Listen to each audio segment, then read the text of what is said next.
Hi friends, आजचा माझा review आहे शैतान पिक्चरबद्दल। शैतान मूवी हा मी थिएटरमध्ये बघितला, त्या फार काही अपेक्षा नव्हत्या, पण अनएक्सपेक्टेडली एक चांगला मूवी बघायला मिळाला। आता तो नेटफ्लिक्सवरती उपलब्ध आहे आणि ज्यांना हॉरर फिल्म आवडते त्यांच्यासाठी तर एक चांगली मोठी ट्रीट आहे हा मूवी। म्हणजे फिल्मची कहाणी अशी आहे की अजय देवगण आणि ज्योतिका यांची एक छान चौकोनी कुटुंब दाखवलेलं आहे। जे आउटिंगला निघतात त्यांना तिथे माधवन भेटतो। त्याच्यानंतर खरी कहाणी सुरू होते आणि बरेच अनएक्सपेक्टेड टर्न्स आहेत जे याच्यात मी रिव्हील करू शकत नाही। पण असं आहे की ही पूर्ण अख्खी फॅमिली एका मोठ्या भयानक संकटात सापडते आणि त्यातून कशी बाहेर येते हे या मूवीमध्ये बघण्यासारखं आहे।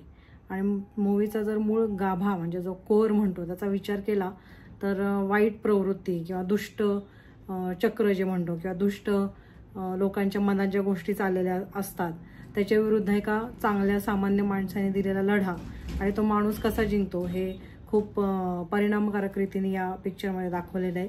आणि हा एक टिपिकल हॉरर मूवी असं पण म्हणता येणार नाही, पण नक्कीच थरारक आहे।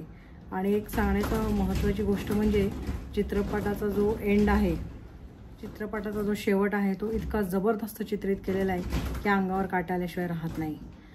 टेक होम मेसेजेस बरेच असले तरी सगळ्यात महत्त्वाचा मेसेज जो आपण लहानपणापासून ऐकतो, मोठे लोक आपल्याला सांगतात की कोणी बाहेर गेल्यानंतर कोणी काही खायला दिलं, चॉकलेट दिलं तर घेऊ नये। ते का देऊ नये त्याच्या मागचं सुद्धा एक महत्त्वाचं कारण या पिक्चरमध्ये सगळ्यांना नक्कीच कळेल।